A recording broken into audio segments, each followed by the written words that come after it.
Hi there, how's it going? I'm Alice Takeover. Yeah, Takeover isn't actually my last name, but it's just for fun. Today, we're going to be talking about what to do with all of the money that you make from freelance modeling. I know many models who make well over six figures every year, but they still struggle financially. So, why is that the case? Well, put simply, many of these models are young and inexperienced and they just don't know how to manage their money. And then they see that they make 5 to 10K on a tour, and then they go and they blow all of it in one go on materialistic things that they want at that moment, like I don't know, designer handbags, for example. Understanding finances should always be your top priority, especially once you start to roll in high amounts of profit. Money is not just profits and expenses. There's so much more to finances than what most people understand. At first, learning all of the ins and outs of how money works can be very daunting, but it doesn't have to be. In the tips that I'm about to give you, I'm going to give you some of my own insight on how to start making the most of your income working as a freelance model, and not just blowing all of that money once you start to see, oh my gosh, like lots of zeros in your bank account, and then you want to go use it all because you want to reward yourself usually for going out and working hard. But I am about to tell you the long-term benefits of managing your money more responsibly. So step 1, create yourself a budget. Track your income and expenses to understand your financial situation and identify the areas which you can save money. Knowing this information and keeping track of it on Excel, Google Sheets, or good old-fashioned paperwork will help you better understand your finances so you don't go and overspend. This information is also going to help your tax person be able to get the best returns for you every single year, or help you to not have to pay the IRS so much in tax. Some common examples of income are photo shoots, online product sales, and physical product sales. Some common expenses as a model include flights, gas, clothes, rent, manicures, pedicures, hair care,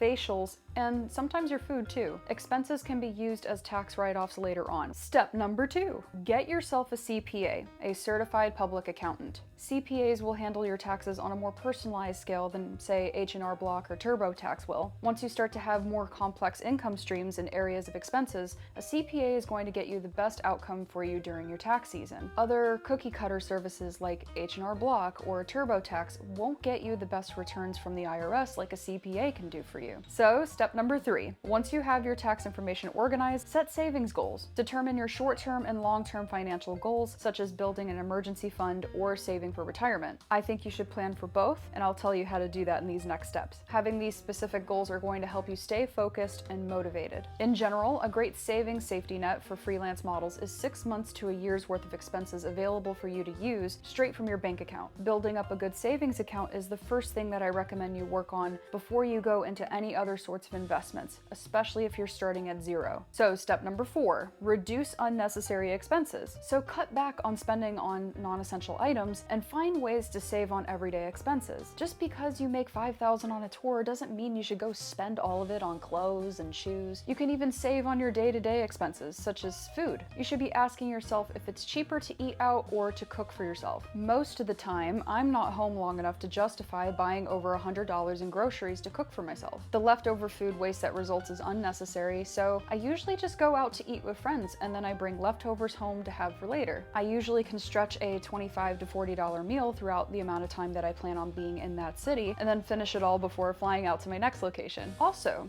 don't forget to look for discounts, compare prices, and consider cheaper alternatives when buying anything at all. Don't just buy the first thing that you see just because you know that you made plenty of money to lackadaisically purchase that item before reviewing all of your financial options. I don't remember what step we're on, so we're just gonna keep rolling with it. If you have debt, focus on getting that paid off. Prioritize paying off debts with the highest interest rates first, such as your credit cards and personal loans. Reducing debt will save you a lot of money on interest payments. The longer it takes you to pay for something in full, the more expense that you're also going to have to pay back. Once you have a good savings, I would recommend that you go and open investment accounts to start saving towards retirement. A Roth IRA, a specialized individual retirement account, through a financial institution that you get behind, because if the financial institution holding your Roth IRA goes bankrupt, then you lose a good chunk of your money, even though this scenario is highly unlikely. Roth IRAs are great because they compound interest with your investment, which inevitably will leave you with a good amount of money for retirement. Opening a CD, certificate of deposit,